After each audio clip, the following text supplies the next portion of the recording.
How's it going, everyone? I recently had the privilege to sit down with the Books and Badgers podcast to discuss some Redwall hot takes of our own, as well as some shared by the Redwall community. This was a lot of fun, so I hope you enjoy. All right, so we're just waiting on Trevor, who's just scared. I don't know. Okay, so my camera's not going to I'm work. here. I'm here. Sorry, we're waiting on Colin, because Colin's you. scared. My bad. Yes.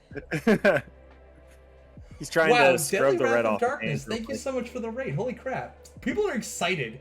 They're like, oh my gosh, there's famous people here. That's great. Screw speed. It's like, I'm gonna add my camera. I'm gonna do some real jank. 1 second. I'm gonna add my camera, and I'm gonna. Oh god, that's way too big. I'm gonna add my camera. I'm just gonna feel like I need superimpose like a it second over screen. my chat screen in Discord.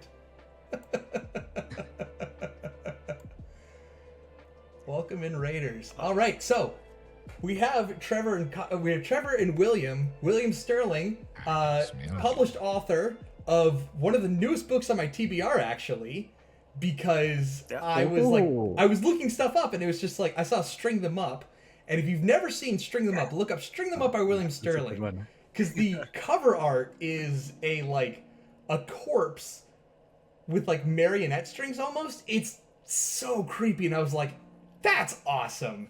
And then I looked up the actual the book jacket, and I was like, shit. So I immediately ordered it. So that should be coming in the next few days.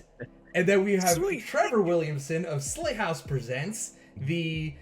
I know you're the director of alternative media, but you're also big head honcho there. You run the Slate House Presents podcast. You do editing work as well. Yeah, that's right. And William, you're the host of Killer Mediums podcast, correct? Yeah. The Killer Mediums, I think, is done. So I think this is a past tense thing now. But yeah, I was the host of Killer Mediums for a long time. Got it. And newest author of Punko's Horror, or the compilation editor. Talented people here. I have put myself in the ring with some really talented people. And Colin's here. Hey. Hello, welcome. Can you guys hear me okay? Yes, we can. Yes. First, I just want to say, how dare you, Books and Badgers crew, abandoning one of your own? We said we were all gonna go live together, and you left me in the lurch. I can't. It's fine. My camera won't work if I'm streaming. I saw you grab the dirk and dive into the sinkhole and was just like, well, he's gone. We're good. We're gonna soldier on without him. Hey, you know what? I presumed he was gonna pull that water rat out of Marlfox. Just, I don't want to be interrogated and just dive into the river. I feel like a rat that just got lynched up from a rope from Log-a-Log. I just can't believe you guys. Oh my! Hey, thanks for having us on. Thank you so much. Thank you guys so much for being here. This is incredible. Nova Knocker, yeah. So much for the sub. We really appreciate it. All right, I heard you do the introductions for, I did. William, who's an established author, Trevor, who is a frontier of new media, and me, just some guy that got roped into being the host. I was going to say, you are the host really and the editor and the face behind Books and Badgers. So yeah, I'm the guy running the accounts that doesn't know what he's doing. So yeah, that's pretty much my. It's nice to be having we have a cast of such esteemed people, and then a guy who's borderline illiterate doing the discussions. Hey, you know what? I love what I can contribute. Listen, I'm just saying, if you don't call your fan base the Dum Readers, I don't know. I love that. That's great. So that is great. Just to make it even playing field, I'm Speed. I stream. I kind of like Redwall, like a little bit, just a little bit. And I kind of only actually here 1 second. Let me grab my original Redwall book. I say original because yes, I love your T-shirt, by the way. It's great. It's awesome. I was like, dang, how do I get a T-shirt like that? I don't know. Actually, do I need to pull up Twitch? Made anymore. So that's This is my original copy. Give me a second. I'm gonna go get a second screen. You're good.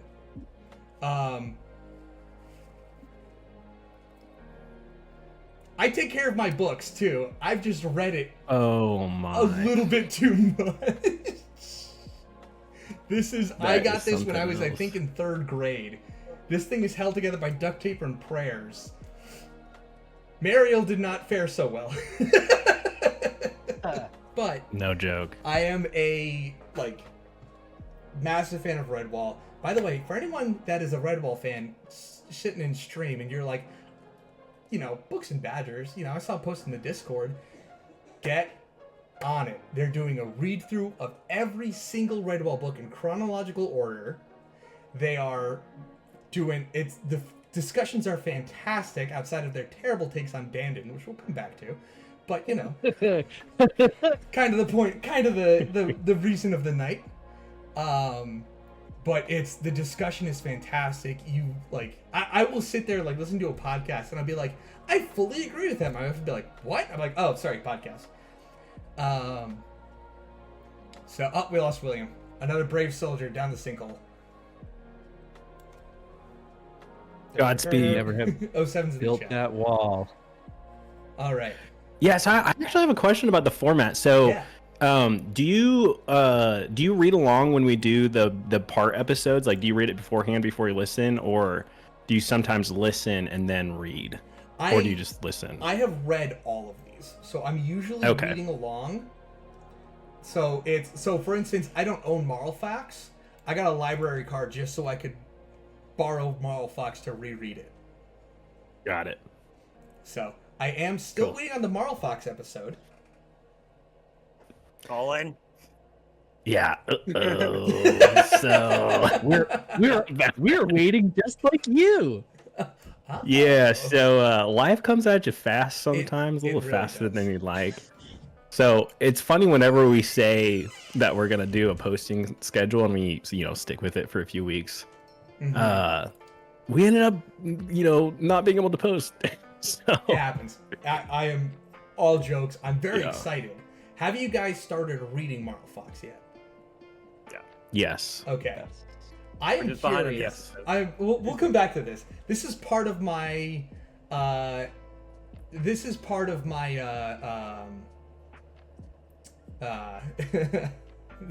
my questioning, which is, so here's the main question. So, your stance. Let me just make sure everyone's aware of our different stances. Your stance is that Dandon is a 1 out of 10 character at best. He sucks. He sucks. Everything about him sucks. Is that correct? This is the official stance of the Books and Badgers podcast. I'm just making sure. But Dandon's I want to direct this a little bit. This is the official stance of the podcast. This is Trevor's hill that he is willing to die on Yeah, this no, one. I am the Trevor is the 300 Redwallers on top of the hill. I don't like being the Rapscallions, but god damn it, somebody's got to take that hill. Somebody's got to tell you that you're wrong. Hey, someone's got to make Rapscallions great again, and if you know it's what? if it's not Honestly, you, 2028's their year. I'm telling you. oh my gosh. If you don't know what we're talking about, please listen to the Long Patrol. It makes sense, Yes. I promise. Yes, it makes a lot of sense if you listen to Long Patrol, and it has aged very well. So well. Oh man. The reason that we originally started interacting as we have is that I believe I said your Dandon take sucks. Yeah, that's pretty spot on. And I think it kind of comes down to one really big question, which is like the crux of why you guys think Dandon sucks so much. Okay. Where the fuck did you get that Dandon was horny for Mariel? Is Where? he not? No! There's You one can't line. read between the lines. He's like simping for her the whole book. Even in the second Absolutely book, not. He's like, I can't wait for her to come back. And then she comes back, and he does nothing but just fawn over her. That's his whole interaction the first time she comes in. He takes one look at her, and he goes, oh, and that's his whole interaction with her. I hard disagree. Yeah. I hard disagree. Until you guys were like in the podcast, like, is Dandon like simping over Mariel? I was like, what? What a weird take. And then you guys like, Dandon sucks. I was like, wait, whoa, hold up. No, what? I'm going to be really vulnerable. I know that's pretty early in on the stream. Please do. But I'm going to be vulnerable and say that I don't like Dandon because Dandon's a himbo, and I wish I was a himbo, but I'm just not. So I also don't it's purely out of jealousy that I dislike him. He's the jock that keeps getting me every single time, and I just got to knock him down a peg. I've never seen Dandon as a jock either. But, okay, so Nova Nocturne is with you guys about them being romantic interests. Noted. But here's the one line in all of Mariel that's like, Dandon could hardly believe his eyes. Was this pretty mousemaid in the light green linen habit, the frowsy-looking terror he'd encountered earlier that day? It seemed hardly possible.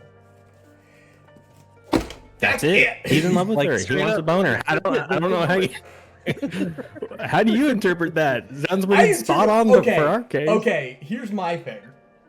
Because I have had a situation like this where it was not a boner inducing at all. It was like like one of my friends was just like t-shirt, jeans, like sweatpants, like not someone that dressed up at all. And then we went to prom and she wore a prom dress. And I was like, holy shit, dude, you look fantastic. And I danced with her.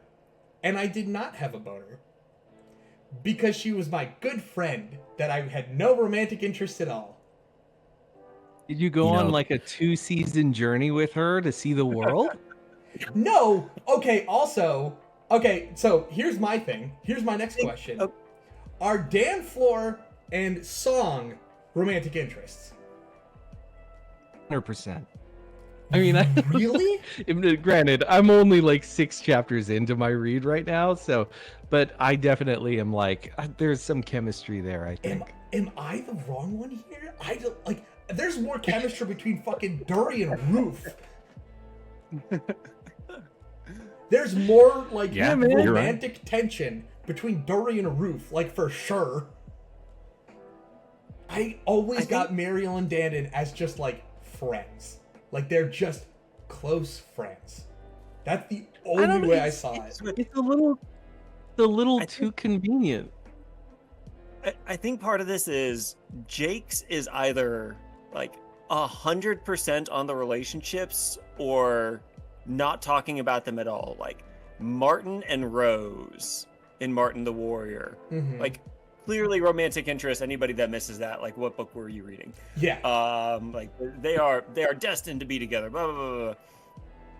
Other than that, like you've got the old married couples that bicker all the time. Like, I don't think he writes any other type of couples. Like, it's really true. It's always, so anytime he goes for like a subtle like shipping 2 characters together, I don't know if he knows like how to do that really well. So we're sitting here looking for any sort of signs. Like, is he just like trying to be a little more casual with this one, or am I reading too much into it? Or I don't know. Yeah. So when we get somebody like Dandon that's like, I will follow this new girl to the ends of the earth, it's like, okay, that might be him trying to, like, I don't know. Yeah. Also, to be fair, Martin sends him on the quest. Yeah. That's true too. Yeah. Okay. I forgot that part. I think it's also really important to remember that Brian Jakes was writing this for like middle graders. I mean, this is like an 8th grade book. Yeah. So it's not like you can have debatable, guys. It's still hard to read sometimes. That's fair. Debatable. There is a dictionary with my Redwall copy, but continue, Trevor. But like, I think that it's hard to be like, super explicit about the sexual politics of that is ostensibly for children. Like at best, what could we really hope for other than and they were in love or something like that? Like we know, for example, that like Matthias and Cornflower are gonna go together. Mm-hmm. He like ships them pretty hard. But they definitely made out behind St. Ninian's Church, like 100% confirmed. As it was burning. No. Yeah. It's like, you know, They he came doesn't back go from the into dead a just whole to lot kiss of over it. the jackdaw carcasses. What if we touch hands behind the burnt Christ of St. Ninian's Church? That would That's never the real fly in a question. book. Ugh. Is the most explicit like sexual content in this book not when Vale is born? Like I feel like that whole storyline with like I think it was Blue Fern, was that her name or Something whatever? like that, yeah. Yeah, Blue like Fen. I think or Bluefen, yeah. I think that's like the most explicit this series, at least to my recollection, like ever really gets. I think you're right. But yeah. So for me I think you're it right, was Joe. because it wasn't explicit, I took it as they're friends.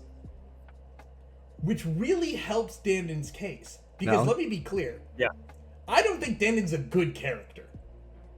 I think Dandon's a poorly written character. It is Brian Jakes, and it sucks too, because the beginning of the book is like Dandon, and he's just like, oh, I'm gonna I'm gonna bungee jump off the tower, cause I can. And Mother Mouse is gonna get a heart attack, but that's fine. It's fun. Also, I'm gonna Andre 3000 the flute, cause why not? And just like, it's just like, he's the descendant of Gonf.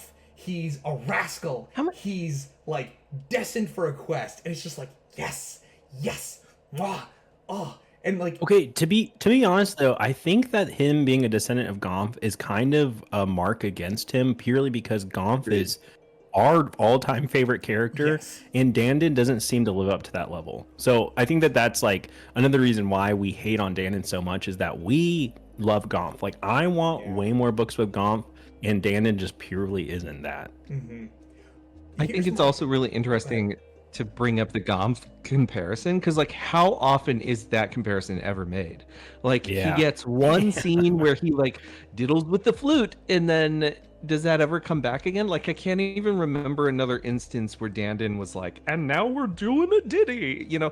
Like, there's none of the fun energy that I think Gomf brought to the book that he was in, you know, to Mossflower. So it's like, I don't know, like Dandon, like pick a lane. You could have been like, I don't know, resident skateboarder or something. Like at least stick with it for the whole book, and I would have been with you.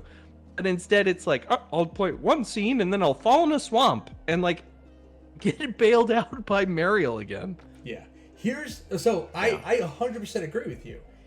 And this is why I am so mad about Dandon's character. Because I have this analogy stuck in my head, and forgive me if this tracks for no one but myself. My brain works weird. Dandon is like a beautiful sourdough starter, right? Like you're looking at it, you're like, oh my god, there's so much potential there. And then someone's just like, do you like this loaf of bread I made? You're like, that's a bunch of yeast in a jar. And they're just like, no, this is a loaf of bread. You're like, no, the fuck it's not. It's simply not. And like, it feels weird to be like, your bread sucks. Because it's not bread. It is so much potential that just got like, I am it's dropping. Mix a little bit of swamp juice in there and you're pretty spot on because in my next joke in the next episode or whenever I have an opportunity, Dandon as a bunch of yeast in a jar is probably my favorite diss track. But for you know real, it's going to show up in our review episode because we have an uncanny ability to always dump on Dandon in a review. Of course. It's I just will shoehorn it in. But here's the thing. It's Dandon's not a good character because he's unfinished. He is just choked out because, like, of the four fully people agree that go on with that quest, statement. On the 4 people that 100%. go on this quest, Dury will come back to. I have thoughts on Dury. Tarquin, realized character, excellent companion on the quest because similar to young Dinny and Gonf to Martin. Young Dinny and Gonf were like fully realized characters, allowing Martin, a mostly realized character, to have his growth moments. And it works really well together. That's one of the reasons Mossflower is so good, is because you're not like a big growth across all of them. It's no, we've got established characters, and this person gets their growth moment. Huzzah. But they have Dury Quill. Again, we'll come back to Dury. They have Tarquin, fully realized character. Perfect. Dandin. There's some growth there. There's a lot of potential. And then Mariel. A lot of growth there. A lot of potential. Put him in a fucking bowl, Jakes. Like, god damn it, make some of these characters. And he doesn't. That's why Mariel was a bad character too. For different reasons. Yeah, Mariel, he tried harder. Mariel, he tried harder, but he still absolutely dropped the ball. And Dandin, the Long Patrol's no chance.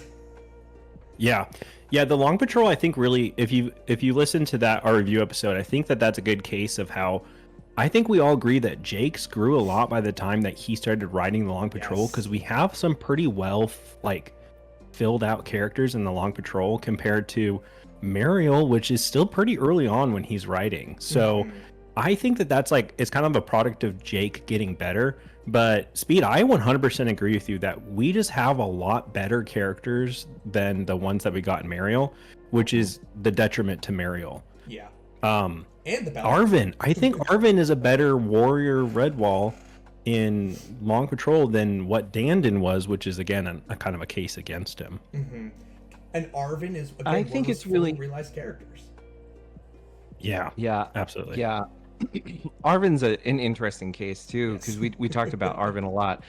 But I think, like, for me, what's so weird about Dandin is, like, the first time around, I felt like there's really nothing. And then we get a second go at Dandin. Like, he shows up as a major character in the Bellmaker, and yet we still get so little out of that characterization, even in that book.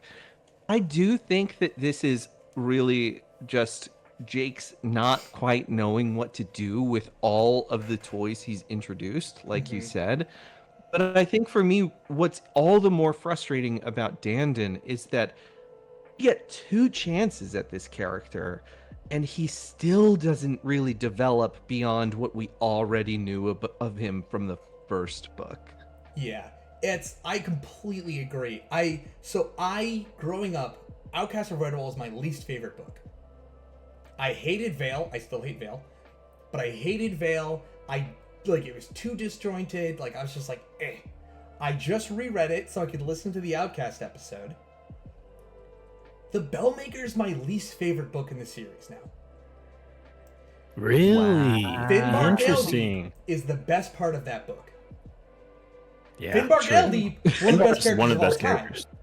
Yeah. Not Finbar's everyone can such a good Tokyo part of that book drift that I out feel of like a whirlpool. But he can't if my post-edit skills were a little bit better, I would have added that in the episode. But he can't Tokyo drift that book into being good. Because he took a second stab at Mariel, and it's just like, it's better. It's better, because he didn't hide her. He softened Mariel in the first book. He was very nervous about having a warrior female. Did any of you read Triss? No, not yet. Books? Yeah. So we haven't read it yet, but I did when I was a kid. And Triss is everything that I think Mariel should have been in the first place. 1000%. I completely agree. It's so much better because he didn't hide behind this proper mousemaid of Mariel. Like, fuck that. We want Mariel knocking teeth out of people's heads. We want her kicking ass, taking names. And so, what didn't you like about Bellmaker then? What made you like it less after Outcast? I think William, you said this. It was just drowning in itself. It was just so dense and nothing resolved really. And it was just like too many characters. You could have taken a third of the Redwallers and made a much better story. Yeah, Joseph doesn't really have much of a presence in that book, even though it's like based on him. I like what Nova said in the chat that about Triss being too Mary Sue. I think that's also one of the things about Dandin that I personally didn't like too, is that he just seemed to be good but also bad at things. Like it didn't seem like he really earned his heroism. Yeah, Dandon, it seemed to me, because Jake's has like two kinds of characters, two main camps. You have your growth characters and you have your like finished characters. Your finished characters, your Finbar Galedeeps, your Gonfs, your Abbots, like the characters that just kind of like they're no real growth needed, they're awesome. And then you have the characters like Matthias, Madame Mayo, Martin, Mariel. It's like lots of growth potential. And Dandon started the growth potential, and then he kind of was just like, and then Jake kind of just went, all right, that's enough, and just shoved him into the finished characters, and it was like, dude, you didn't even throw him in the oven. You didn't even. So if I might throw out a question to you then. Please. What makes for a 1 out of 10 character for you? Like, if these aren't enough to be like, and he was bad, then like, what really is the litmus test for like a 1 out of 10? Never bring this guy up because this is like the worst kind of character in the series. That's a good question. For me, Dandon comes in at like a 4. He's just unfinished. Sorry, one second. But you think he could be a better character if Jake's was more seasoned and Here's how he my was hot writing? take, and I'm about to face some real flames. Take Dury out of Mariel of Redwall, it instantly becomes a better book.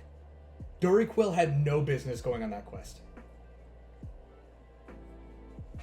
I think it gets worse, man. I think it gets to be a worse book because Dury has the golden retriever energy that book needs. So Dury Quill sucked the air out of that group. That's not my worst take. I've got a hotter take you guys are gonna hate, but we'll circle back to that one later. I've got one. If it's about Basil, I will rage quiz. I will destroy that Lego set behind me. I am offended you would think that. Basil Staghair is a Gonf level character. Yes. Let's go. Like, is he in favorite. Lost Legends at all? He's not. The only character that's in Lost Legends is Matthias, and he has a cameo. Is the Gloomer in there? Yeah, actually. Yes. Dude, I want to watch your Gloomer stream. Yes. Ooh. Wait, he cussed in the animated secret. version? I did not know that, Nova. You greasy stinkers! Get your damn claws in him! Language? If your mother could hear you. Wait, what? Yeah, right? I gotta rewatch these. Darn. Whoa. What was the curse? Was it a hard F-bomb or? I would love to drops see hard that. R in the middle. Just like, In like a C or a PBS show from Canada. It's hard. I don't. Have you guys seen the show? Yikes. It's all on YouTube, by the way. So if you haven't, Hey, highly It is recommend. all. Wait, I just want to say if he does Who cuss, watched it? in the show, I will put it in one episode. We'll put explicit for one episode. I'm gonna make a It'll fan be like edit a- of. I don't know why in my head Cursing. I want it to just be like out of left field, like they're all just standing around, and then Basil goes, "Fucking Clooney," you know. I'm gonna hire Slingard to do Oh, that'd be so good. That'd be so I feel like good. I'd take it if it was food related too. Like he just finished stuffing himself and he's like sitting back in the chair, like, oh fuck yeah. 100%. That Like a is little ad lib incredible. that the voice actor Yeah. just adds in. Oh, that'd be good. Oh man, that's. So Are we gonna funny. do like an edit, like a Juggernaut style edit of Redwall? You know, with like Oh my the god, Juggernaut bitch, but Oh, that'd be so much Redwall? fun. We should do no. like a B&B after dark or something where we for the adult listeners. Oh, that'd be awesome. hottest takes. Oh. Takes.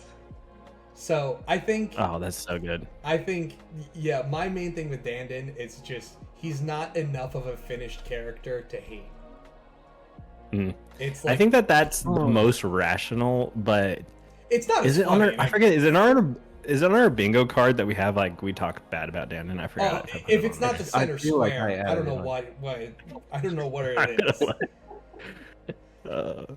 Look for opportunities, as Colin and I are just talking about the whatever book it is at hand, to sneak in a Dandin reference. At this point, I don't know if I can for a stop. little bit.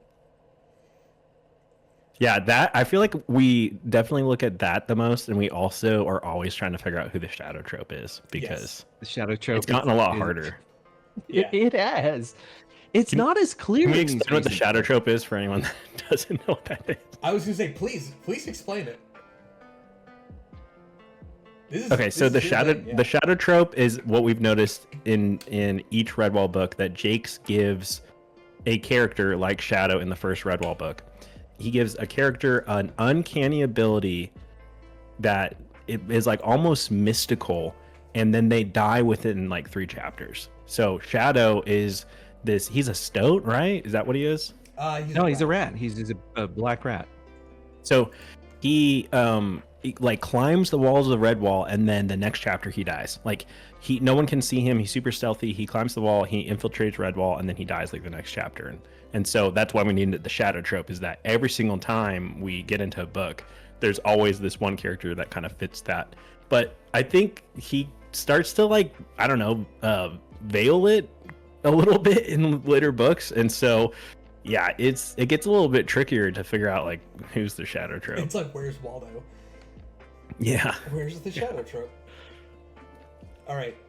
That is a lot of the game of reading these books for us. It's like, all right, we got to figure out which trope fits what. I don't think I've posted the bingo card on our Blue Sky, so I should post that. You definitely should. So I'm going to unleash my absolutely true but mildly retaliatory hot take against one of your favorite characters. And I think William and Trevor are both going to leave the call after this. Do you guys know what the male version of a Mary Sue is? Oh, I know. I've seen this one. Well, I mean, a Gary stew or something like that. It's a Gary stew term? or a Marty stew. A Marty stew. Marty. I think I know where this is going, and I don't like it already. I was going to say. I'm willing to forgive Dandin slights, but you come after my boy Marty? Yeah, no.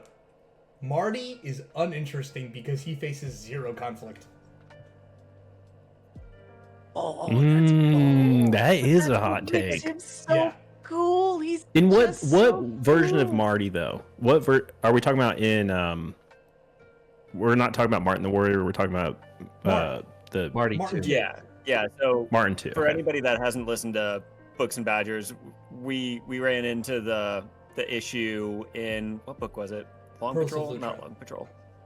Yeah, Pearls of Lutra, where they had the second Martin the Warrior. So our headcanon from now on has been OG Martin the Warrior is Martin the Warrior, and this second coming of Martin the Warrior we've just dubbed Marty so that it's easier for us to talk about. But okay, so Marty is a Marty Sue. Okay. Yes. Okay. Entirely. Trevor, you go first. To be fair, I mean, be real fair. quick, I just want to say this. Colin, you called him Mary Sue. Did I? You called him Mary Sue in the review episode. probably. You know what? That sounds like something I would do I and think- forget about. I think I believe think you. William might have as well. Okay. All right, let me jump on this one first while Trevor please collects do. his thoughts. I think my thoughts are going to be like pretty surface level and basic. I see the Mary Sue description, but I'm willing to give it a pass in this instance because for so many books at that point, I think 8 books before that, we have had this Redwall warrior that never seems fully realized at that point in any of the books. They're always flawed. They're always figuring it out as they go. And we've never really had a Redwall book where it's like the shit hits the fan and the Redwall warrior is like, oh no, I'm going to handle this. Mm-hmm. So Marty himself, if he was just existing in this one book as a vacuum, totally Mary Sue. Totally get that.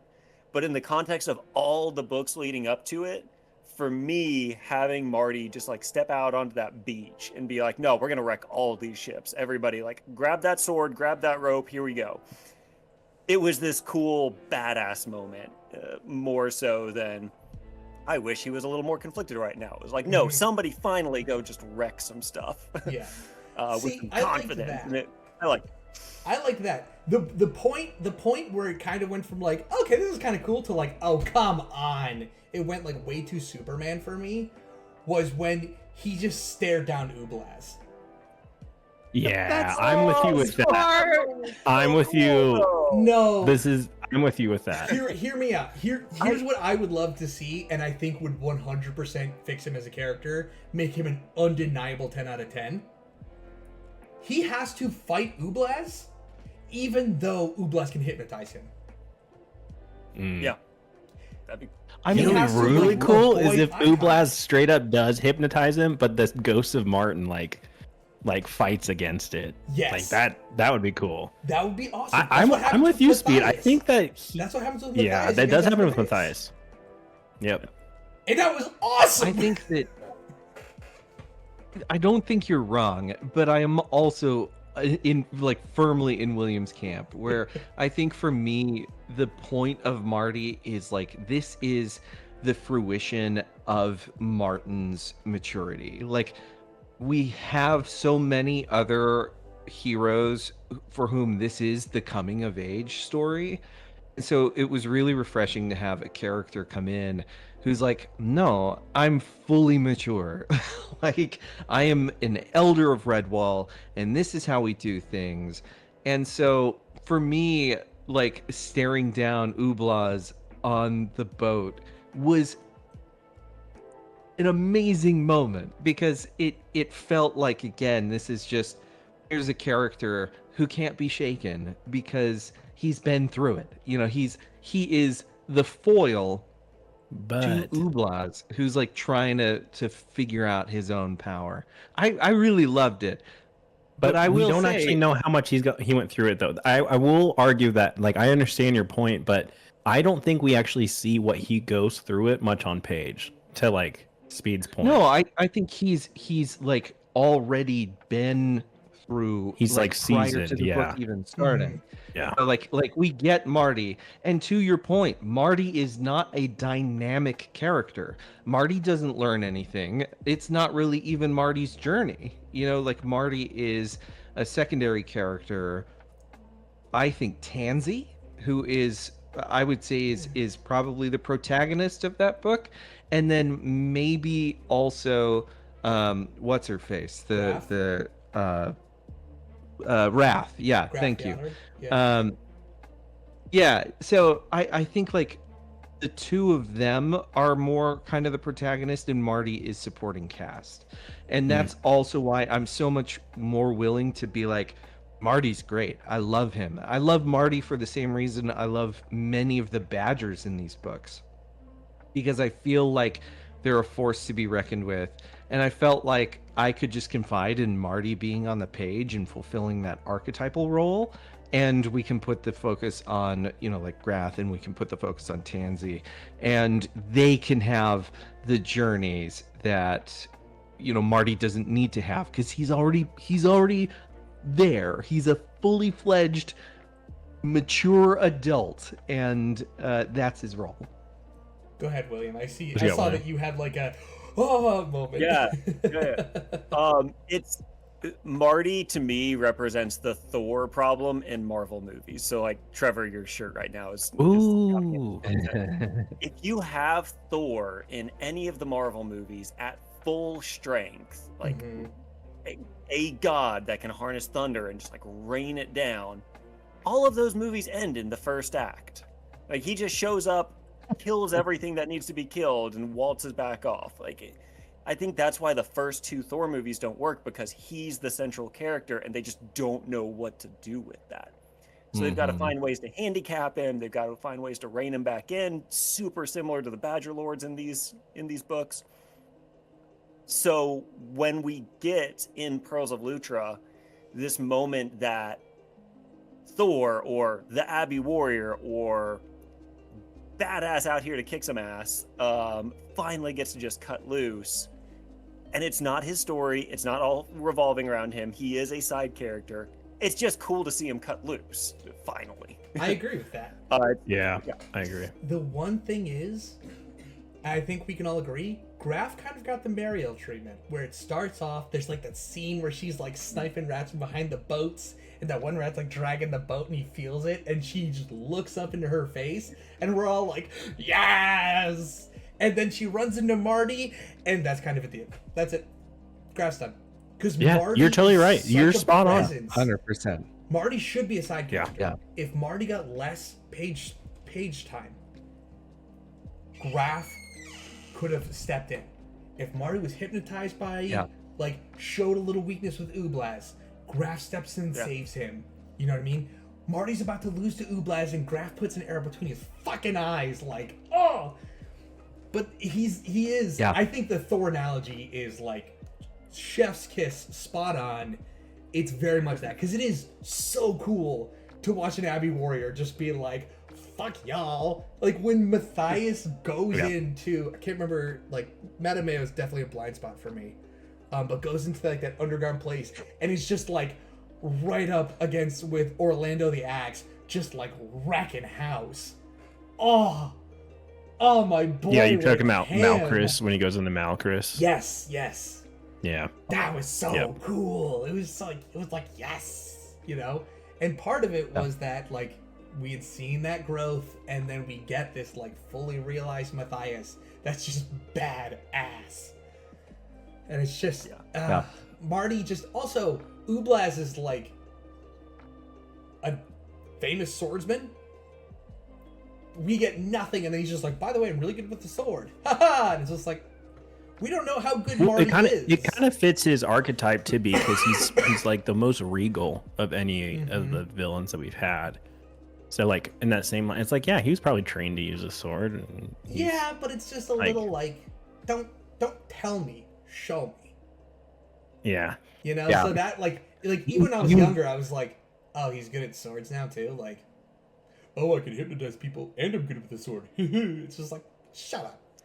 Make him get in a sword fight with somebody, just like fully just like wreck their shit, hypnotize the other one, make him jump out the window. Like, come on, show us that he's good with the sword.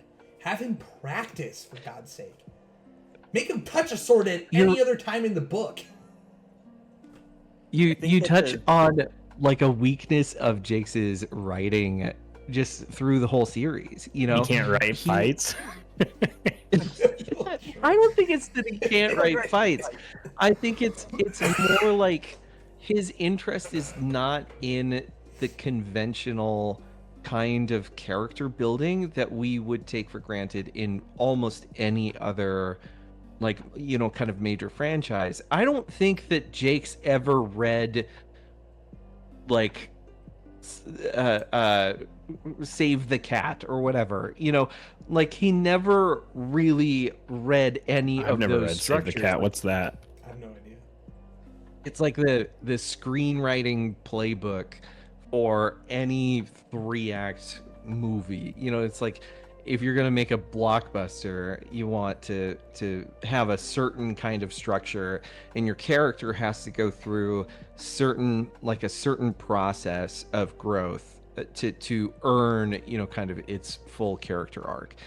I think that Jake's was just always writing from the hip. You know, he's just like always kind of making stuff up as he goes. And it's like, I feel oftentimes that Jake's is the kind of storyteller who's like lives by the rule of cool. So it's like, does like Tokyo drifting this ship out of the bay, does this make any kind of sense?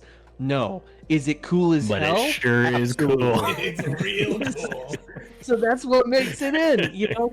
Like all of his books are full of that, where we don't necessarily get fully realized characters with like a whole bunch of really dynamic tension or really dynamic conflict, because what he's really doing is just like, I don't know, was this fun? Sure, why not? Grath's gonna, vow to kill everybody in her path and then doesn't do that. I don't know, it would be more satisfying if that were what happened, but that's not always what Jake's gives us. And I continue to think, like, is that intentional? Is that not intentional? I'm not really sure, but I think that this is kind of a trope of Jake's writing, where we just don't get those things that maybe we expect or would have expected from another writer, from another set of media. What do you got, I've William? arguments. Yeah, I was basically just going to say everything Trevor just said. The one phrase I'll throw in also is just like closing loops. Yeah. I think one of Jake's biggest strengths as a writer is setting up these really interesting character arcs, plot arcs, setting arcs even sometimes. And he'll set up 30, 40 of them in a single book, and you get so sucked into them. And then he'll close the loop really well on 5 of them. You will get the resolution for some of those side characters and hopefully the main character and probably the big conflict around the book. But then there's going to be another 20 or 25 threads sitting there like Grath and Pearls that you're like, but they were supposed to, the arrow, they were supposed to shoot Ublas. Okay, then. Yeah, I honestly think that some of that might just be editing. Like, I wonder if he was encouraged to edit down these books in order to, like, better fit the page count, and that's why some of these are just never closed off. Yeah. That's just pure speculation, but... Nova made a really good point. Full character arcs with payoffs are definitely a weakness of the series. I think the writing being aimed at children, it was pretty fast-paced, and not enough time is given for everything that needs addressing. 100% agree. But I totally agree. But I would also say that at this level of reading, I think it's crucial to have the less characters and fuller arcs, because that's just better writing and better writing for this audience. I'm gonna push back on that. I'm gonna say for middle school kids, they aren't as focused on wanting the big payoffs at the end of the book. I think for middle school kids, a lot of times it's more important to get them sucked into the story that you're telling with lots and lots of cool set pieces, cool characters, cool moments, and then you land as many as you can. But for those middle schoolers that you're trying to get invested in reading in the first place, just the fact that you hooked them and brought them into a 350-page book, that's huge. Yeah, I guess I'm just thinking that maybe less is more with the characters. Going back to what we were talking about in the Bellmaker, I do think that maybe the Bellmaker would be a stronger book if we just had a little less and a little bit more focus on their journeys. Just take Bully Pig. But then you run the risk of... Nova's got another good point. Nova's got another really good point that we can see this as adults, because we're some of us are fully developed in reading this critically and can see that these things don't close out, and kids aren't necessarily going to do that. Yeah, brag much. I'm gonna pose 2 things here as we're talking through this. First off, I think it's also really important to remember when these books were being published, because this is kind of prior to what we should consider this big children's publishing boom that occurred in the late 90s, early 2000s, especially as J.K. Rowling started to release all of the Harry Potter books. The industry post Harry Potter looks dramatically different than the industry pre Harry Potter. And so the expectations for what kinds of characters, what kind, which loops do we close off, is totally different prior to, I think, that set of books and what that book, kind of established as the norm for children's publishing. I think the other thing is that, so I was just hanging out at my job, and one of my employees brought in her kids one day. And these kids are a smattering of different ages, from like 7 to like 14, and they had just been to the library, and every single one of them had a Brian Jakes book in hand. And when I stopped to talk to them, because I was like, I love Brian Jakes too, what are your favorite books? The stuff that they would reply were like, I like Lord Brocktree, or I love Mariel of Redwall. And when I would, ask further questions like, what do you love about Lord Brocktree? They would respond like, well, he kills everything. And like, that's it. That's all that really matters. So it's like, we are talking about, a group of stories for kids, and like what they want is the action. They want the high emotion. They want, oh, is Mario gonna make it out of this one? Or Ali. I mean, I remember when I was a kid and I read about Finbar dying, I cried for days. I could not believe that Jakes would do that to me. So I think that our lens does have to kind of shift to account for some of that. Yeah. Yeah, and I just want to say when that did happen, I remember Trevor being emotional for that too, because he didn't sleep for a long time at night. We had to share a room together, so it was very hard to sleep with his weeping in the late. That's only half a lie. That's a deep cut. Okay, for anyone who hasn't listened to the podcast, we're brothers, so if you're like, that's a weird thing for two hosts to say, just little clarity there. Yeah. All right. So I reached out to the Redwall Discord. If you're not a part of it, highly recommend it. If you just look up Redwall. Yeah, how do we get in there, by the way? We've been doing this podcast for a while. I'm gonna post the Nova, do me a favor. Can you post the Discord link? Because I can't shift to the Discord without leaving the call. Thank you so much. Good call. Thanks, Nova. But yeah, Nova's the the Redwall best. Discord is fantastic. So I posted in the Discord and the Reddit, and I said, what are your Redwall hot takes?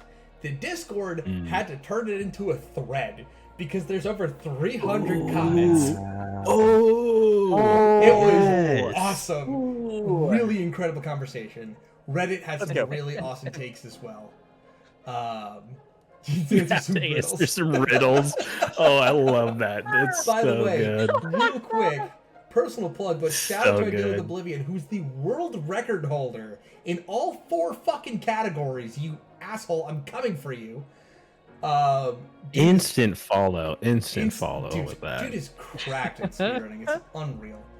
So That's I picked awesome. out some really good takes. Most of them covering the books that you guys have already talked about, or the series as a whole, because some of them you may not know. Because it is. I don't want this to be restrictive, even though most of you guys have read it. Colin has not read any outside of the ones for the series, so I want to make sure Colin get his takes in too. We're gonna start. Thank you. I appreciate we're gonna that. start with one that I did have to take out of the freezer to dethaw. Blaggett is King was posted on Reddit by Jamie2910. 100%. Not even a question. Like 100%. Believe it. I think it's still frozen, by the way. That's like the coldest take.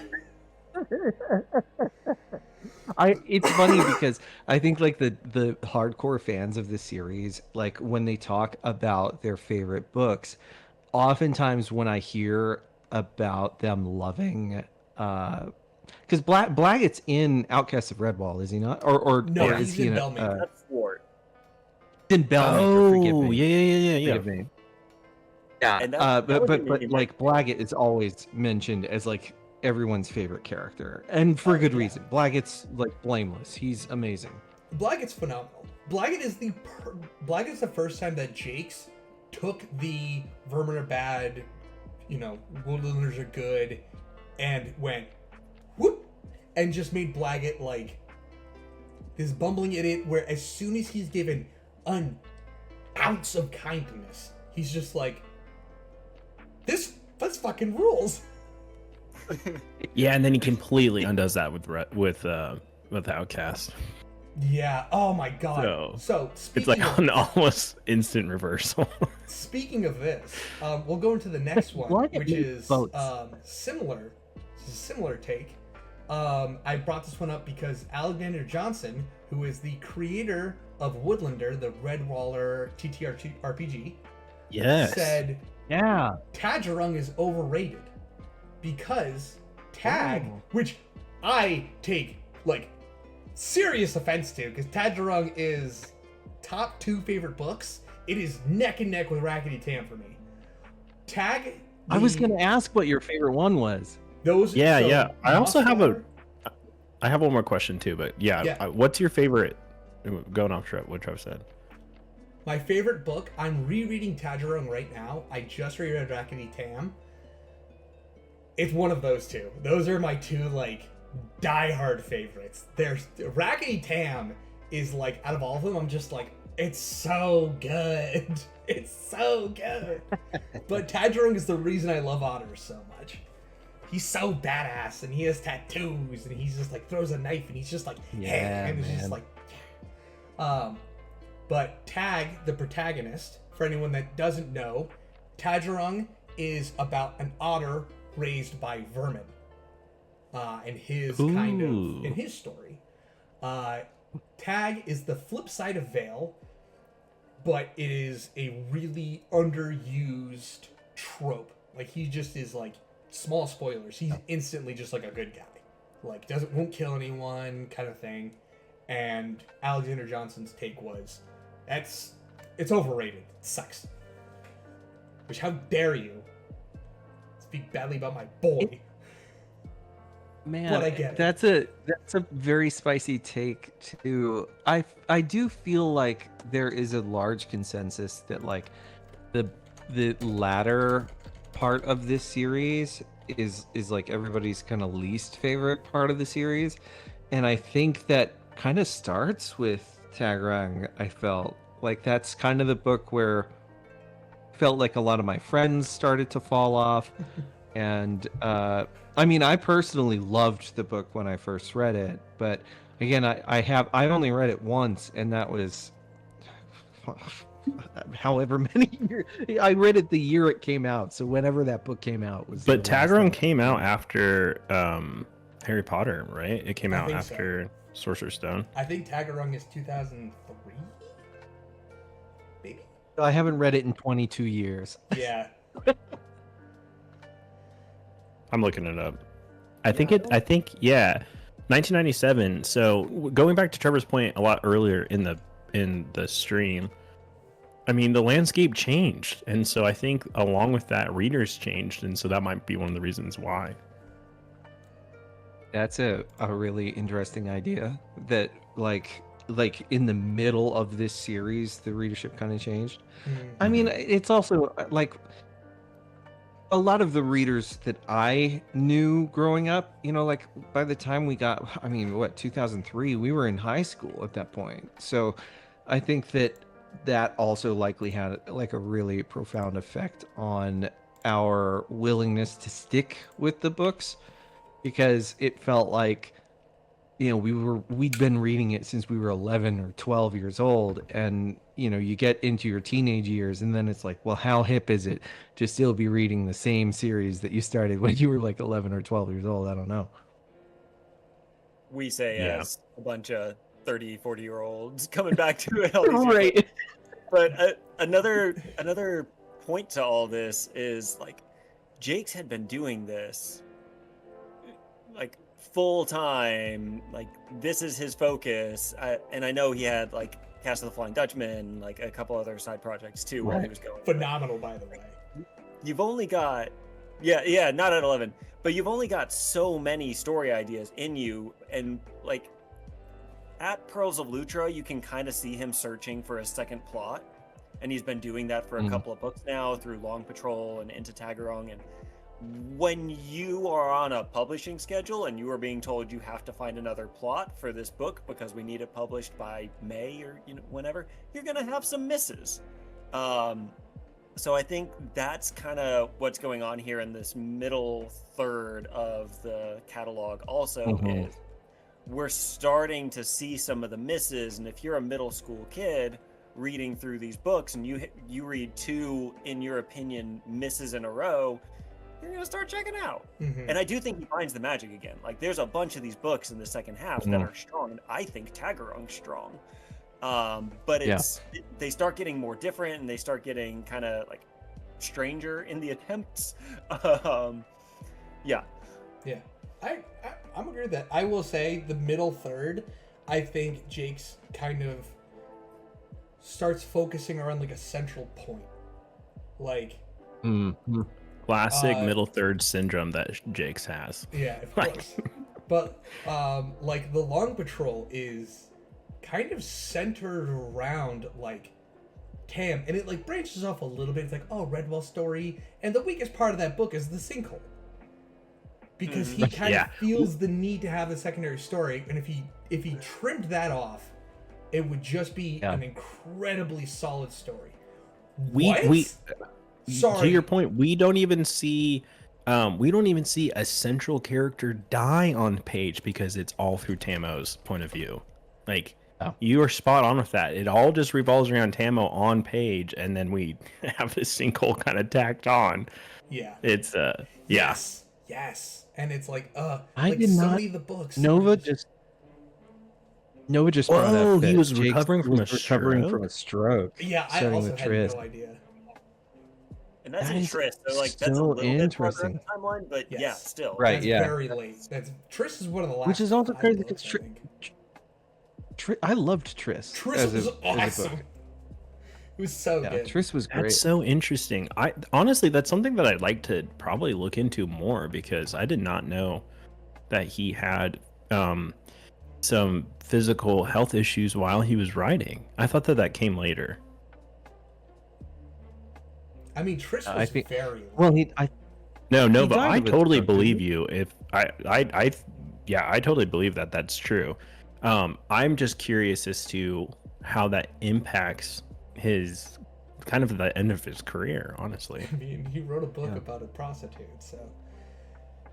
Whoa, This is- well, Spike so- Windy After Dark content. Let's do a live reading of that. Let me clarify. I found this out because of a Redwall comment by Chell_G, which is that their hot take was that Jake's was intentionally getting crap past the radar because Queen, spelled Quean, one of the last books he wrote.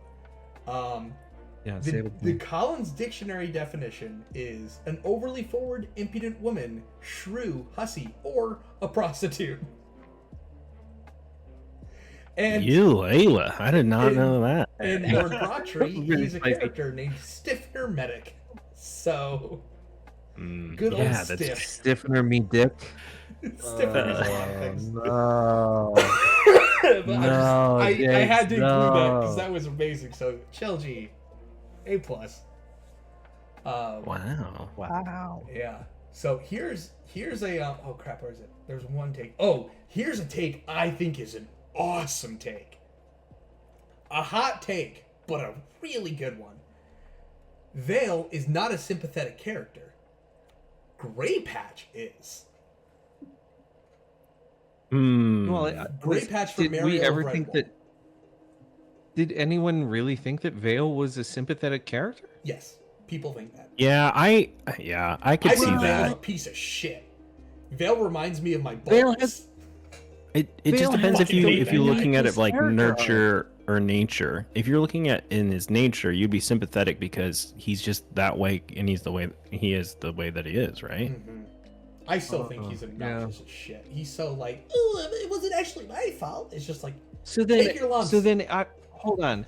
If we take that road where we're talking about like Vale's nature is to be evil, and that's why he is the way that he is. So then, like the proclamation is that his big heroic moment was trying to have some kind of kindness, like that we're saying that he has like a heroic turnaround. But yeah, and then he also gives 2 red middle fingers as he dies in his last minutes. I So feel like Blaggett turns all of this to moot. Like Blaggett is such a good. I mean, my hot take has always been that those 2 like vermin that show up in Redwall in Was it in? Is it It's not Mariel. What's the book? Are you talking about Dinjai and Thura? Yeah. The ones that Yes, shoot yes. that's in Salamander's Trim. I've read these books way too many times. I can't This keep is my any of them encyclopedic straight. But in Salamandastron, right, Dingai and Thura, they show up in Redwall, and like I always think they get the short shrift. Like I think that they are treated terribly by the Redwallers, and I don't think that they ever deserve the heaps of abuse that the Redwallers throw at them. Like I think that they could have so was Vale. Vale was treated did. pretty crappy too, but Yeah. he was also a piece of crap. So Yeah. So to come back to the hot take, like, no, Vale's not sympathetic, No. but also like, is I think Grey Patch? there's Grey other Patch. vermin that are like more poignant to make this point with words. Than Walk Grey me Patch. through why Grey Patch is Yeah. sympathetic, So because let me see if I can That's my find. Let me see if I can find the post because they had a really whole they comic. had a really good breakdown of it. Okay. I'm gonna go off on a limb, and I'm gonna say that it's because Grey Patch was so mistreated by it's Gabool, right? Like Yes. Grey Patch Yeah, was the Gabool. second to Gabool, and was like just trying to break from Gabool to because like Gabool had gone off the deep end and had no longer was loyal to whatever organization he had, prior to going crazy. And so like Grey Patch then is really like just trying to go back to the old days. Like he's just trying to be a Corsair, and like Gabool won't have it. And so Grey Patch like accidentally crashes his boat and then kind of wanders into Redwall and then wages a bit of war with them and then gets killed. Like that's what I'm guessing maybe is the take. So, Vale shouldn't be a fan favorite. Vale sucks is kind of the TLDR. They have a whole paragraph that I fully agree with. If you want to, I legit didn't know that. Go ahead. I didn't know Vale was a fan favorite. I'm not gonna lie, my mind is a little blown. Yeah, mine too. I hated Vale the entire time, and people. This just shows you how out of touch we are with the actual community. That is the civil war of the Redwall community, is whether if Outcast is the worst book and Vale's the worst character. Vale's my 1 out of 10, by the way, but that's because I hate his guts. Ooh, okay. I think he's a well-written character, and I fucking hate him. That was your question like an hour ago, Colin. Yes, no, yeah, for sure. Wait. Before we go on to answer your question earlier, what Redwall character are you? Or animal are you? If I wish I was an otter or a hare, but realistically, I'm a hedgehog. I like sitting around, drinking, and making alcohol. I actually have an experience making both beer and hard ciders. Oh, nice. If you're ever in the New England area, specifically Vermont, check out Citizen Cider. I will die on the hill. Citizen Cider is some of the best in the country. I'm 100% biased in this, but still, really, really good cider. Can I ask your chat if they agree with you? Are you a hedgehog? Yeah, speed hedgehog. Oh no! God damn it! I don't even like Sonic. Fuck. Oh, so funny. God damn. Yes. Good, Colin that's with the good. setup and Nova with the Lock snack. dragon. Oh god damn it! Yeah. Oh god, fuck. That's If good, you want a that's good. sympathetic villain, look at Grey Patch from Mariel Redwall. He was just trying to find a safe haven the only way he knew how. Debatable. When he realized it wasn't a good idea, he pulled back for the safety of his crew and tried to leave. His death always left a foul taste in my mouth. Wow. Yeah. I It's love his not- death though. Oak Tom just Oak Tom for the win, man. Dude, Oak. I have so much to say. Oak Tom should have been introduced way earlier in the book. Mariel and 100%. Bellmaker have too many like mid characters that really like take the air out of the really good characters and take the potential out of the characters that could grow. I think for me, one of the characteristics sucks. one of the characteristics of the early books of Redwall for me is that Jakes tries to introduce a new character who's really cool right at the end of the book where there's nothing left to be done. And I feel like Oak Tom is one of those characters that is introduced too late to the story, even though I absolutely love Oak Tom's presence in the book. So if I have a gripe, it's like, it's not with Oak Tom getting to kill Gray Patch. It's the fact that Oak Tom wasn't introduced to us early enough that we could get like a full kind of like character study of Oak Tom. I agree. You know who did a great job of introducing partway through? Basil Staghair. Yeah. Basil Staghair is a great character. Incredible job. An incredible Yeah. introduction. He had time. He played a huge part, but it did not feel forced. Oak Tom came in because Jakes didn't have anyone that could kill Gray Patch once the hares died. That's it. I'm with that. Yeah. Hey, And it sucks. I've got time for one more question before I've got a jet. Got it. Want to make it a good one? I think I have a very good one. Okay. And this is gonna be potentially relatable. The chat might know this one. Redwall books are not as black and white as people think. This was posted in the Discord by Nova Nocturne Art. Nova. Whoa. Incredibly good take, in my opinion. Yeah, it is like it is a perfect, like, perfectly hot take. Okay. They bring up the quote. Oh, sorry. Go ahead. No, good. I forgot William has to go, so we'll get his thoughts in here. They brought up the quote. I have no empty heroes. My goodies are good and my baddies are bad. There are no schizophrenic goodies or sympathetic baddies, and children like it that way. It's not confusing, and they want the goodies to defeat the baddies. That is a Brian Jakes quote. So, what do you guys think about that? And then there's one other follow-up to it, but I kind of want to get your initial takes. I've got my thoughts, but I want to hear William. Yes. Yeah.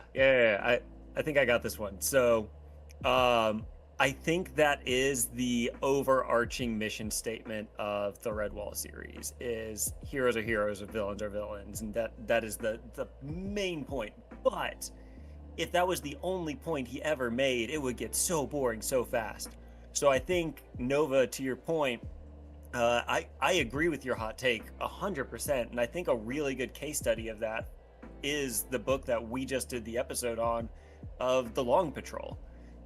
In The Long Patrol, I think I made the point on our review episode that book is less of a good guys being good, bad guys being bad, as much as it is a commentary on, like, war is hell and people are going to die all over the place. So we see flawed heroes like Crego Roseeyes, who is just constantly barreling forth and bloodlusting to the detriment of her own troops, putting them in bad situations where they're getting pulled off their course and they're getting behind from when they're really, like, supposed to be arriving at the battlefield, and she's just, like, so hell-bent on going and killing this thing. She's supposed to be the good guy. She's supposed to be, like, this big hero, the Badger Lord of Salamandastron, and instead what we see is this flawed thing that is creating extra casualties.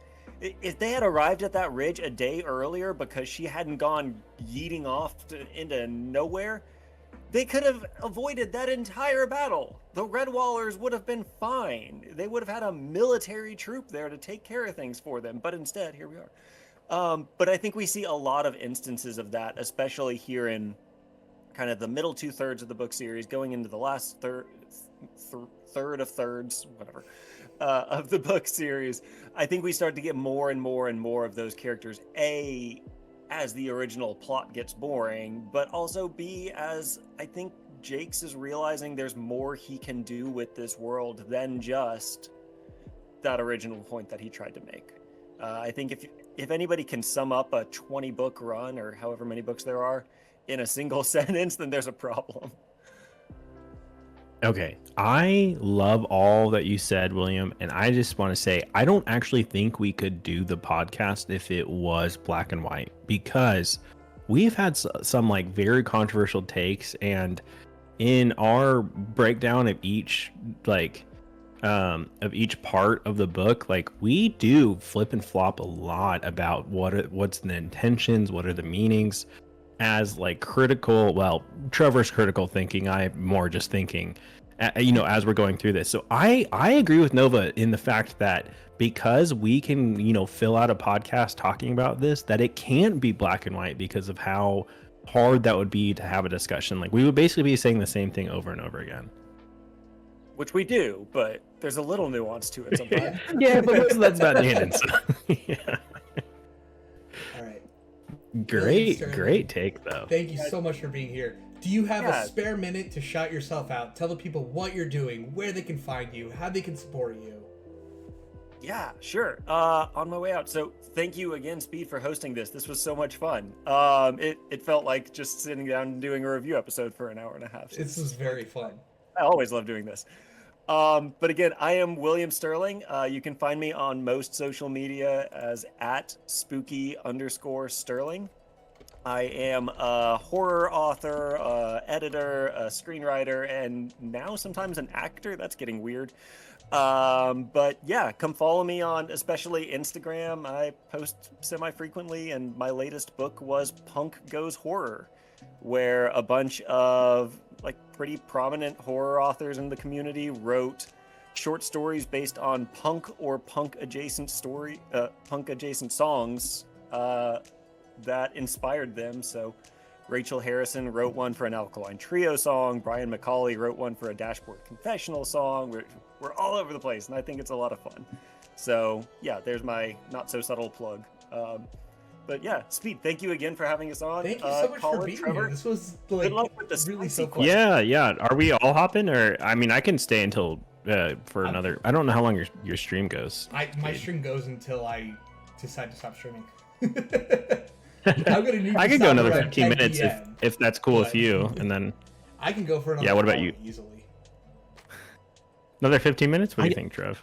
Yeah, I've got another 15 in me. Yeah. All right, sweet. So let me see. Let me get another good.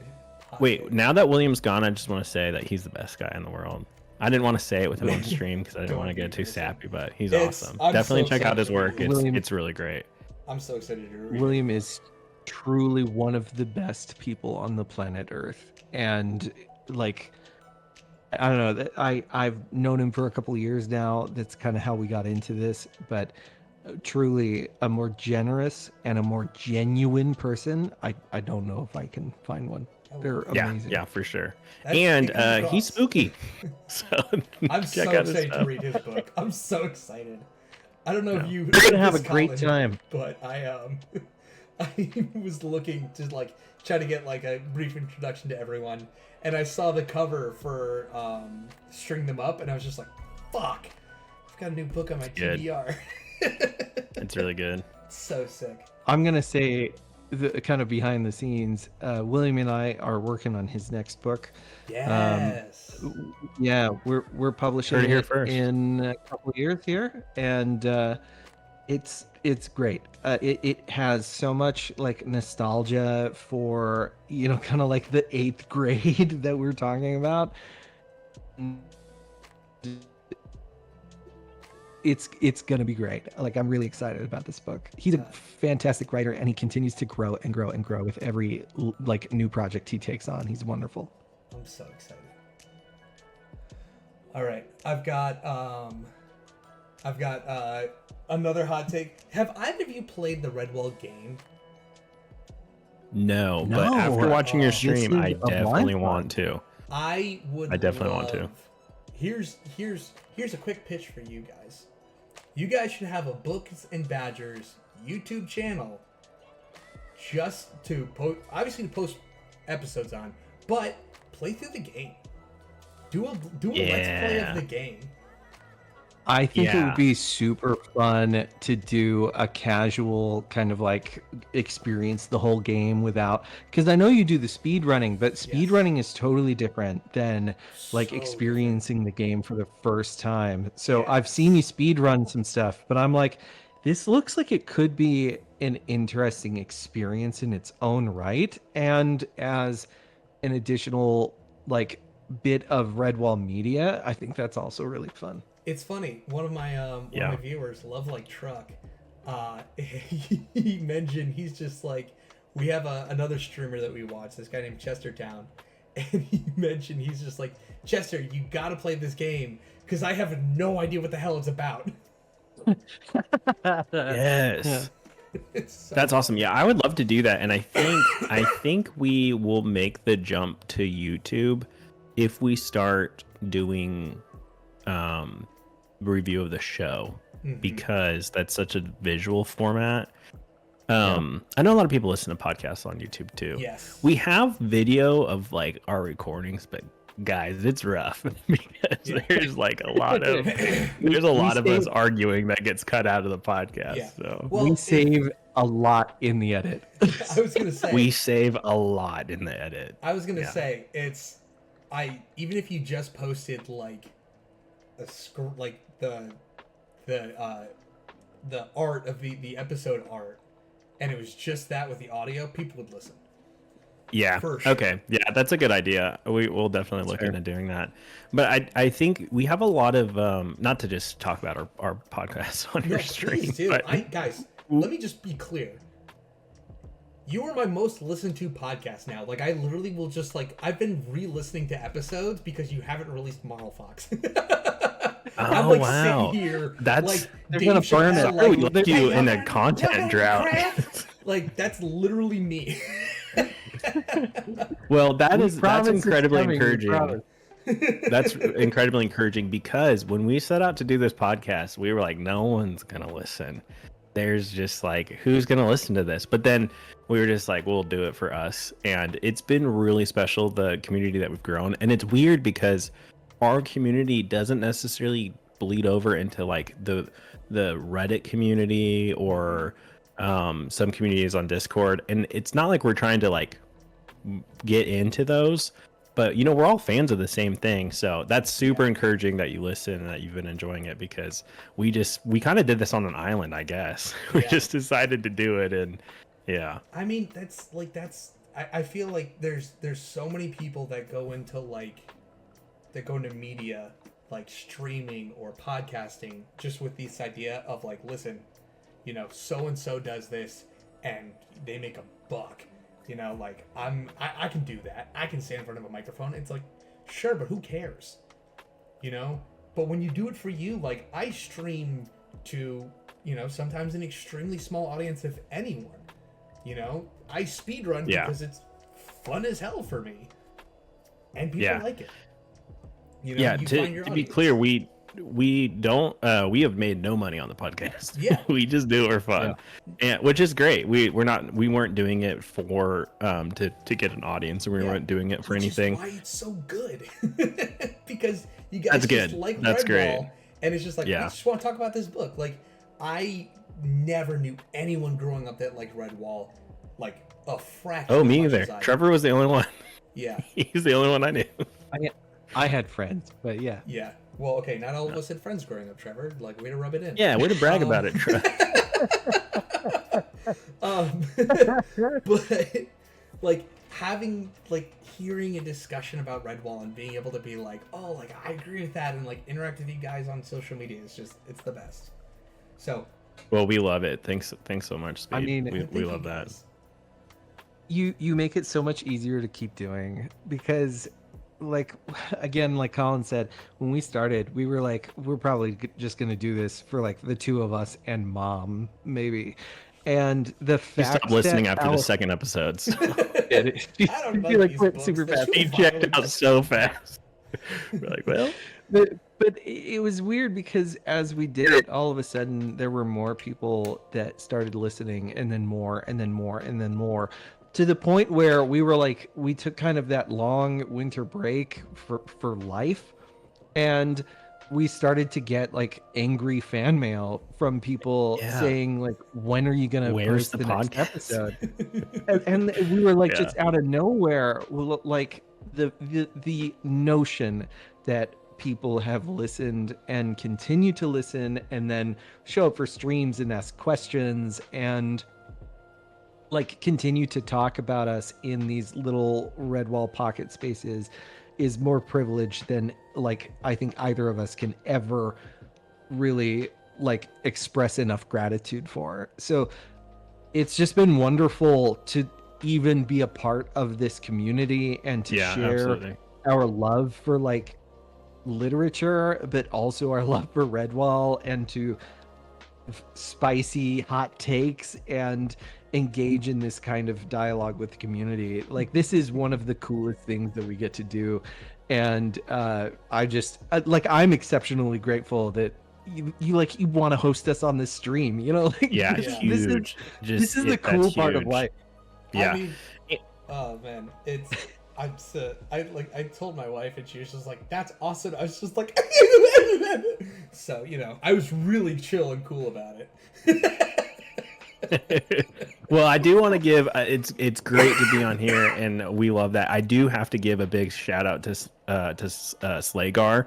If you've ever seen our social media, Slagar being on there, one, he has one of the most incredible costumes for Slagar. It's unbelievable. It's so cool. And then also, he kind of like, we were doing the podcast and he was the first one to really interact with us, and we're like, oh great, like there's like a fan out there. And we jokingly call it the Slagar bump, because after that we had triple the listeners that we had before whenever he started to interact with us. And we're like, oh, this guy's like in part of the like the community that we want to be a part of. Like he's like, you know, went and found us and started listening to us, and that's one of the reasons why we wanted to kind of invite him into our review episodes, is because like we want to have a community. We want to be part of the same community. And so and you're part of that, Speed. Like, this is awesome. We love to be able to see that you're listening, and then we wanted to come on here and talk. And I think it'd be great for us to do more of this. I know that there's a lot more hot takes. I was gonna say, I've got 2.5 pages of hot takes alone. But fun fact, Slagar, who's also known as Palm, he's the reason I know the podcast. He crazy. He Okay. did the review episode that's of great. Pearls of Lutra. I was like, there's a podcast? And I listened, I was like, oh, these guys are great. Like, I really like this. And I went back and I listened to the Mossflower one. And I was just like, I listened to like all the review episodes, and I was just like, I need more. I'll listen to some of the read-alongs, and I was just like, these are also great. Like, yes. Yeah, that's awesome, and we love to hear that. I think the I kind of lost my thought. Shoot. Well, this is the sort of stuff we edit out of the episode. This is what we edit out, is when the farmer song goes in my head and I lose what I was saying. You can ask my chat the amount of times that I'll just be like, yes, the other day I like, oh, it's okay, I gotta do this trick. I can never get there. I can never get that skip. Guys, what was I talking about? Oh yeah, the other day. So no, come on, dude, there's no way you saw me. What was I talking about? Like, it'll be that for 10 minutes with no conclusion. I'm worse than Brian Jakes. So Speed, I'm gonna throw out what's the book that is coming up that you want in on the review episode? Yes. Honestly, the books I think I'm the most passionate about would be Legend of Luke, because I can't wait for all of you to eat crow about Luke being a bad dad. I kind of forgot we said that too. Oh yeah, I mean, for what it's worth, I love Legend of Luke. I think that book is baller. Good. But they're working on Marl Fox right now, apparently.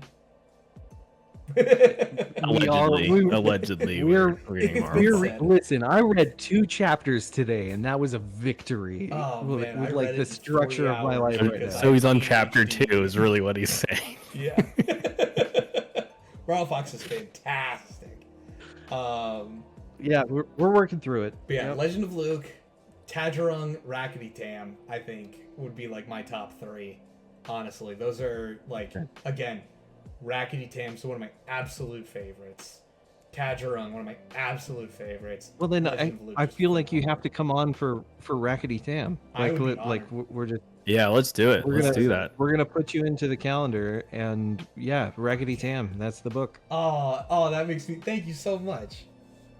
Yeah, of course. Oh, holy shit. So It's those our review pleasure. episodes are our big guest episodes too, and I personally love doing the review episodes the most because I think we have some of the best discussions in those. Absolutely. Trevor, I love having our discussions, and we love to like kind of get in the weeds in each chapter. But the review episodes are so much fun. Well, part of it It's is no also contest. is I think Tiff plays a really good foil because I think you two are often on the same page. William, kind of floats, but William also has the kind of like that's my take, but and Tiff's just like, this is why you're wrong. And I'm like, yes, girl. Yeah, Get so it. little known fact about Tiff, she also reads the book the day before we record. So she always has the most fresh takes on it because she just like binges the book and then we jump on the pod. Brilliant. And it's great. It's also great because I feel like I forget my name in the mornings sometimes. So I'm like, I don't remember what happened in part 1. I have to go back and listen to know what we talked about. I want to springboard off that real quick for something totally unrelated, but I think is very funny. That's crazy. I love it. All right, I have one What a last. story. I have one last take. This is mine. But Okay, I think great. you guys will. I'm ready. I think you might enjoy this because you talk about the shadow trope. You talk about the characters that come up and up again and again. But one thing you don't talk about are the true neutrals. Do you guys play D&D at all? Oh yeah. Oh, Hell yeah. interesting. Yeah. That's a different conversation to have. But so Asmodeus, Argular, like a number of characters that are not have antagonistic roles. But Asmodeus is not an evil character. He's a snake. He's not greedy. He kills to survive. He doesn't slaughter wholesale. He doesn't wish to take over anything. He just survives. He's a little bit different because he steals the sword of Redwall, right? He steals Martin's sword. But outside of that, he's just a snake. Argular. He mainly eats vermin, but he would eat woodlanders if he could. He's equal opportunity eater. Yeah. Yeah, it's not like you've got your good characters, you've got your bad characters, but you also have your just forces of fucking nature. You know what I mean? Dry Ditch Fever, not a bad guy, just a disease. Interesting. Okay, so would you Captain Snow's consider great. someone like Skrull being neutral because he's that little newt that shows up in Yeah. The Madame salamander Ao. or whatever. The new. Yeah. Yeah, and he just gets bonked in the head by Logwog and then runs away. Like Yeah. he's not like to your point, he's not really a vermin. He's not really a bad guy. Yeah, He's also just I don't oddly remember- threatened, but I don't remember Skrull that much. Okay. Wait, or is that He's the one like in a Outcast? brief- The one that gets they're No, pretty no, much no. the same. He's Okay. the one. I think he's the one in. You're talking about the one in Madame Ao. I need to Shows up reread Madame and Ao. takes some trinkets from the kids and then runs off with them and like they Yep, catch up. that's with who I'm them talking later about. and- That's right. Oh, that's Yep. right. Yes. Okay. Yeah. Yeah, I think I'd put him under like a force of nature. He's just because there's a character that you guys Oh, Furl. Furl's the other one I was thinking Furl, of. yes. Furl's another newt. it's in Rackety Tam, if anyone remembers that. Euphis Lightpaw is a vole that's just like a thief. And it says in the book that Euphis just doesn't kind of just cares about himself. And it's just like Oh, he's not yeah. he's not a good guy. He's kind of a dick. It's funny, but he's kind Yeah. of a dick. Nova brought that up is- Captain Snow too. Yes, That's actually a Captain pretty good Snow. I one. think that's that, yeah. I think that is a really cool trope in the books, which is just all right, cool. You've got your good guys, you've got your bad guys, and then you've got this third entity that can play a big part, play a small part, but is an unignorable threat to everyone equally, kind of thing. And I think it's just like a really cool character that comes up again and again. And sometimes it's a character, sometimes it's a concept, sometimes it doesn't at all, which sucks. Like, I can't think of what it would be for Long Patrol, for instance, but I love that trope. Interesting. Would love to incorporate this more into some of our discussions, because I think you're right. I think that if we go off what Nova's hot take was, is that there is a lot of gray in Redwall, then I think that's the same for some of those characters, the neutrals. Yeah, it's worth chasing down, like, as we read future into the series, incorporating some of that. Like, let's watch for a true neutral and see if one of these kinds of characters show up. Yeah. Well, I don't know if you can hear above me. My kids are rowdy. I need to go get them ready for bed. Speed, or if you could hear the baby crying the whole time, if you're like, is my house haunted? I keep hearing a wailing of a child. And it's my child. I did hear something like that would like occasionally get past your noise gate. And I'd be like, huh?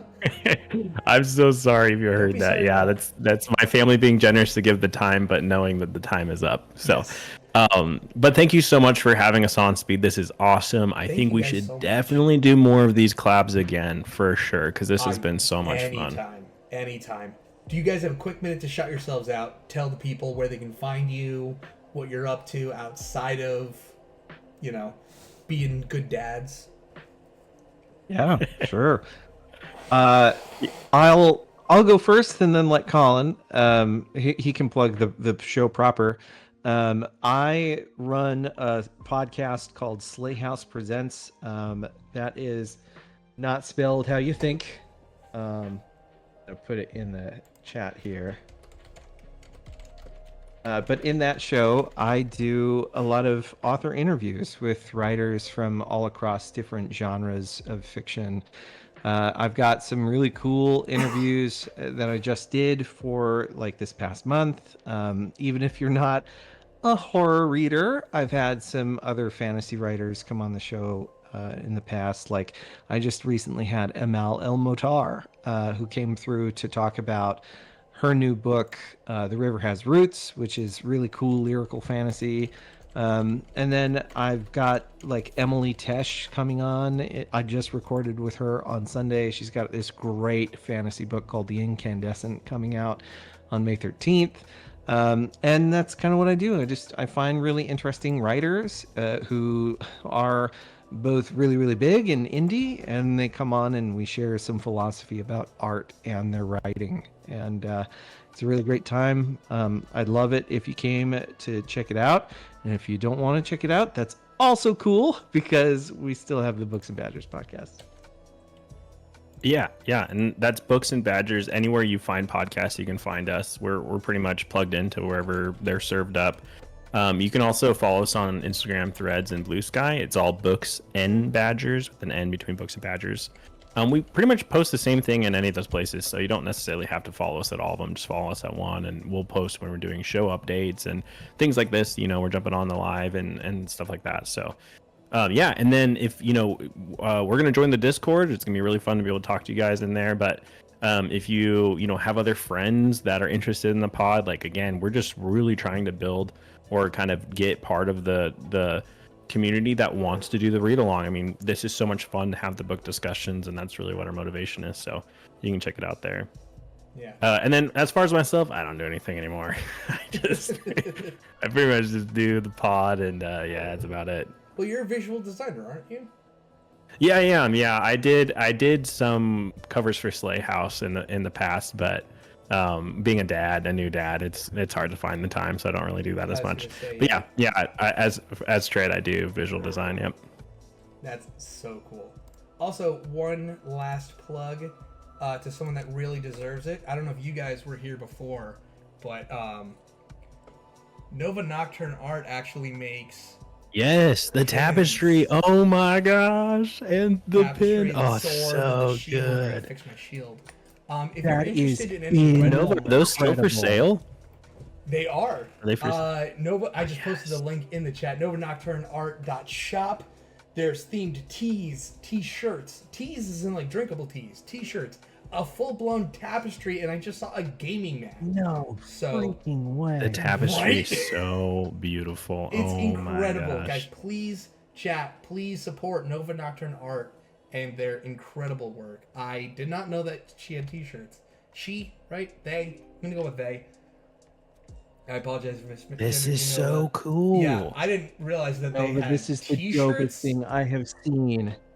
And teas. Oh. Oh, no, Yeah. you can't see it, but I have an entire tea cart over here, so I will definitely be adding some stock Yeah, I to was gonna that say, with I your might have to try teas. some tea as well, but So cool. Yeah. Thanks for sharing that. absolutely. Jaw Trevor, on the Colin, floor. thank you This guys is incredible. so much for being here. Like, I cannot tell you how much I was looking forward to this, and I would absolutely love to do this again. Again, I have pages of hot takes still. Let's do it. Yeah, I'm all for it. So I love Speed, it. thank Thanks so you much, so Speed. much. thank you guys. And anyway, I'm gonna stop holding you guys up. Have a great night. I'll talk to you guys soon. Thank you so much for watching. If you made it this far, please drop a like on the video. It really helps. Also, please subscribe to the Books and Badgers podcast wherever you get podcasts. If you have a hot take of your own, please drop it in the YouTube comments below so we can bring it up next time we do this. But that's it from me. I'll see you in the next video.